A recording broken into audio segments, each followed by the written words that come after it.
A lot of you have posted some great videos since 2015 began, but some of you have not. Is it because of the fact that you just didn't have the time? Or is it because of the fact that you just don't know what to do when you sit in front of the camera? Take a look at some of the things that you did this past year. See what you enjoyed and see what you hate. See what your comments were. See what your analytics were like. See who is watching. Take a look at some of the videos that you watched. Look at the comments that you posted. See if anything in terms of inspiration or upliftingness came to you when you made your videos or when you watched those videos. Because if following those two roads, there's a very good chance that if you're wondering what you should be doing on YouTube, these ideas may give you the opportunity to sit back in front of the camera and make those videos that I as a fan love, as well as the other fans that you have. It doesn't matter whether you are looking at a video from an extremely popular YouTuber or someone that only has 5 or less subscribers. If you like what you see or if you don't like what you see, you've got to let your voice be heard. So that means you got to put a comment there, whether it's good or whether it's bad. Your voice is the reason why YouTube moves. It's the reason why communities are formed. It's the reason why people make channels. If you put your words into that comment box and say what you feel that you have to say, I guarantee you that someone, whether it's a small or big YouTuber, is going to notice you, and that's going to cause them to go to your channel, see what you have, or people are going to start writing to you and asking, what are you doing as a YouTuber, and what gives you the right to say what you have to say. That's what it's all about. When I first started on YouTube, I was doing my own thing, but at the same time I knew that the only way for me to be found was to let people know that I exist. It started out with just a couple of comments here and there, and sometimes they turned into fierce debates. And I think one of the biggest examples of being noticed and getting noticed was I made a video and all of a sudden this person just posts a comment and says, "You stink." I wrote this person back and I said, "I appreciate the fact that you have your criticism, but I'm curious as to why."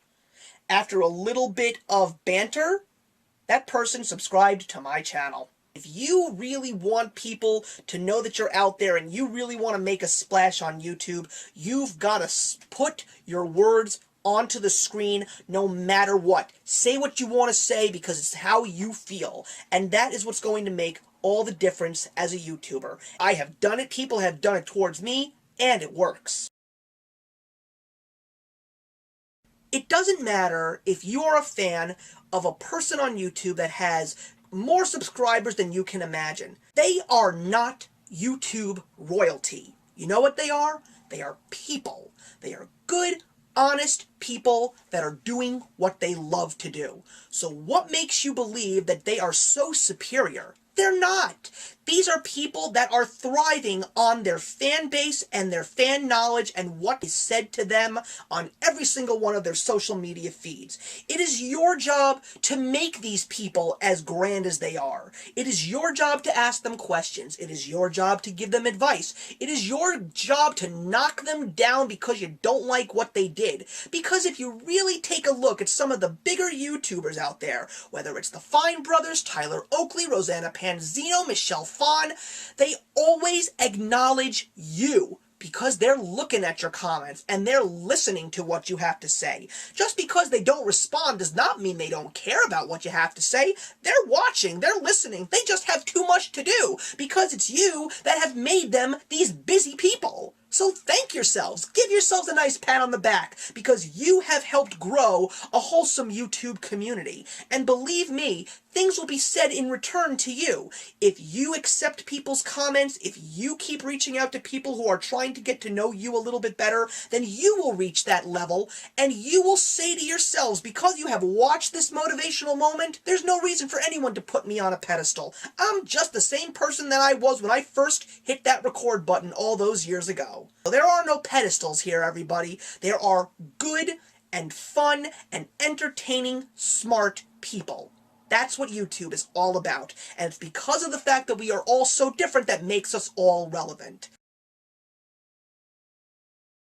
I never would have imagined that I would actually come out of my shell and contact other YouTubers just because I absolutely love what they did. Starting with comments to private messages on YouTube to actually doing hangouts in Google Chat live for all of YouTube to see. What has it done for me? It has instilled my confidence. It has made me stronger. It has made me start coming up with crazy new ideas that will not just involve one person, but it will involve many people. But also, it builds amazing friendships. I have some very good friends. I don't have many friends in the real world, but they always say that if you have 5 people that are actually there for your funeral, sorry for being a little bit gloomy, that just makes all the difference. I have a very close-knit group of friends, but our personalities and our likes don't always see eye to eye. Here, thanks to the wonderful thing that is known as collaboration, I have done some amazing videos and have met so many different people from so many different backgrounds and so many different age groups, and we are all friends. We don't care because we just have passions for so many amazing things. And if you choose to do this yourself, you will probably have just as a positive feeling towards making YouTube videos. And more importantly, I have influenced people to collab with me, and I have made some excellent friendships, especially with 2 people, Brief O'Shea and Stacy Wilson. But thanks to Film Face Off, done beautifully by Ramster, Darlings of the Galaxy from Cinema Darling, a few mixed brackets from a few mixed reviews, and Cineclash from ATZ Reviews. I've met so many other people like Andy Tolsky, Rihanna Toria, Nixon Nax, Kara the Movie Bug, and I'm just so happy that I've made such good friends because we're a strong unit and we are going to keep striving to collab more and do more things. And my 10 for 12, I've introduced myself to people like Rachel Wagner, Logtavia, and London City Girl, and there will be more to follow because there are so many amazing, influential, and positive YouTubers. How do you start? You just say hello. And that's all that you need to do. And it will make you a better YouTuber, as far as I'm concerned. There are a lot of people out there that are making YouTube channel videos on content that is very, very similar. There's a lot of beauty channels. There's a lot of different booktubers. There's a lot of people that review video games, as well as doing video game walkthroughs, and there's plenty of people that are reviewing television, music, and also just doing regular vlogs. But we're all relevant. You know why? Because while the content may be similar, the way that we present it is what makes us all relevant and different. And that's what I mean by unsaturating a saturated market. When I got into YouTube, there were plenty of people that were reviewing movies. But the thing I really liked was that everybody was different in their opinion, and everybody was different in regards to how they were presenting their opinions to their fans. And that's the way I look at it. You want to review movies, but you know there's so many other people out there that are reviewing movies. It doesn't matter. You think that you could do it in a different way, put your own personal spin on it? That's what's going to get you noticed, and that's what's going to make you successful. As a booktuber, you do the same. As a video game walkthrough person, you do the same. As a comedic vlogger, you do the same. You make your videos yours. And it's because of the fact that you think that way, and you say to yourself that I can be my own person here on YouTube, even though there are so many people like me doing the same thing. It's the way that people are going to look at me, and the way that I present the stuff in my own way that's going to make me relevant, and hopefully make me successful. A lot of people have been chirping in my ear since I got hired by my school. You know, now comes a time where you have to focus on your job and focus on your job only. Be prepared to work long hours. Be prepared to work on weekends, etc., etc., etc. I'm prepared for that. But I also know that you need to have time for play. All you Shining fans know that famous line. All work and no play make Jack a dull boy. Yes, making money is important. It is very important to me knowing that I want to make sure that me and my fiance have a good life when we finally get married next year. But I also want to make sure that I don't lose my sanity.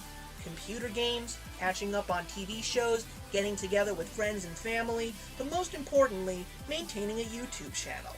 When I get in front of the camera, when I edit videos, I feel alive. I just love doing it. people can't stand editing videos, I love it. I just love being creative and having fun. It's like painting a picture, and I know how to draw, so I know exactly what that feeling is like. I want to make sure that I keep doing that because I know that it's just going to make me stronger when I actually go and face the workday and when I face every other real world situation that is handed to me. I will make the time because I know that if I make the time for you guys, I will just get more great comments, more great feedback, and more importantly, an amazing, loving support system. So I know that I will have the time to continue doing what I'm doing for you guys. Maybe not as frequently, but I'm working on that because I live and die by a calendar, and I am going to make sure that the lawn gnome is going to stick around for just a little while longer. The YouTube community is changing. It's not just about people posting videos for the world to see. It has become a true and friendly community. So how do you make friends here? You've got to use more than just what you're posting on your videos, because the presentation that you give on your video may not be the true person that you are. When people comment on your videos, you must make an effort to reach out to them and not just say thank you so much, but start up a conversation, or maybe take a look at their content if they have some to show you. You may find commonalities. You may find things that you want to debate about. One way or another, you may in fact walk into a very positive friendship. I never would have imagined the YouTube community turning into what it is today, especially after the events of 2014. But now, I sometimes find myself talking to my friends that I have made on YouTube more than my friends in real life, because there's just a very different and personal connection that I have with these great men and women that I have met. They share my passions. I love talking to them about their passions, and I love being a sounding board or just a shoulder to cry on. That has always been my nature. I do that with friends and my fiance all the time. It's important to be that kind of person. Do unto others as you would like done unto you, and you truly will go far in the YouTube world as a positive influence, a fantastic role model, but more importantly, as Michael Gambon, who played Dumbledore in the Harry Potter films, said, a fierce, fierce friend. Unfortunately, things don't always go the way we planned. Sometimes the real world just has to throw all of our interests and hobbies into the back seat as we tackle those obstacles head on. We do enjoy doing what we do here, but we have to make time for the most important things. In my case, it's finishing up grad school, going to work because I'm working on a huge project at work right now, and more importantly, just making sure that family is spoken to, bills are paid, and all the other life's essentials are taken care of so we don't end up making life-changing mistakes. But just know that if you feel burned out, don't worry about it.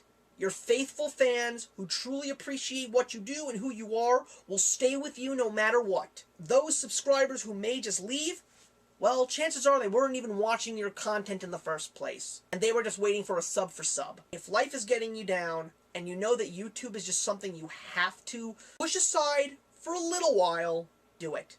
No one is going to think any less of you, because people will see that you are just working hard to make sure that important people in your life are happy.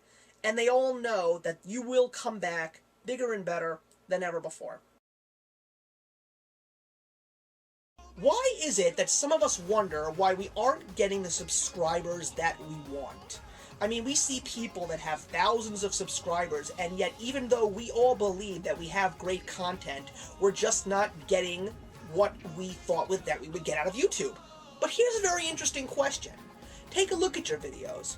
Are you looking as if you are very fabricated, or are you actually showing some true human quality and personality in your videos? That's what will get people to start watching your channel and post comments and maybe even spread the word about your channel, because you know it's good, but do people truly know that you are good because of the proverbial mask that you put on when you get in front of the camera and press that record button? I am someone who took a long time to build my fan base to where it is now. And maybe it's because of the fact that I'm not a 15-year-old female. I have no idea. But People who have watched my videos have said you're very genuine, you really put a lot of effort into your work, and one of the few things that I have seen through people like Sarah Crawford and The Next Chapter, Miss Lynn's Vlogs, just to name a few. A lot of them have mentioned me in some of their videos, and what they have said is, he's awesome, he puts a smile on my face, he includes people, he's welcoming. It means I'm being real. I know that the internet can be a scary place, but sometimes there's no reason why you just can't be you, even in a place like YouTube. And it's because of the fact that I don't put on any masks and try to be my own self. I have made some incredible friendships. I just love the fact that we're all a great community, but I also like the fact that we are becoming wonderful friends, and we're helping each other along the way. So if you're wondering, are you really being the person that you want to be on YouTube? May I be a little cliche and say check yourself. We do get praise, we do get thanks for what we do here on YouTube, but sometimes we do get criticized. It's not always bad, but it's not always good. But constructive criticism, that is definitely one of the most powerful things that you can be given as a YouTube video creator. When it came to my earlier days of YouTube, when someone posted a criticism on my videos or just said a nasty comment, unless it was something that was sexual or racist or just plain inappropriate, I took it down. But if it happened to be something that really sparked a thought in my head, because I felt that if I listened to what that person had to say and analyze it, I could use that criticism to become better. People who receive criticism on their channels, a good chunk of them just take them all down. That's not the right thing to do. If you want to truly build a fan base, if you really want to be a name in YouTube that people like, that people admire, that people just want to spread your name around and say, watch this guy, watch this girl, she is fantastic. Learn from what your subscribers and your followers are telling you. Because if you just leave those open wounds and use them to fuel your proverbial fire, you will totally understand where they're coming from, and you will, in time, eliminate those faults of yours, only to make you grow and be a successful YouTuber. We've come to the end of another year. It's time to prepare for the new one. What have you done with your channel? Are you happy with what you have done? Are your fans happy? Take a look at all of your content. Take a look at all of your views. Take a look at your thumbs up and your thumbs down. And more importantly, take a look at your comments. Let that all sink in. And then say to yourself, was it a good year, or could I possibly do better? Did I hit all of my goals that I wanted to do this year on YouTube? What did I not accomplish? Don't be angry with yourself if you may not have gotten all of your expectations and goals accomplished, because everything that you have done is all tricks and tips for you to figure out how to do them next year. It's a wonderful place to get honesty and criticism to see if you truly have what it takes to be an excellent YouTuber. If you truly feel that you have what it takes, then use all of that information that you have gathered over these past 12 months and use them to your own personal advantage, and look at yourself in the mirror and say to yourself, did I have a good year? How can I have a great year next year? Take a look at yourself and make a change.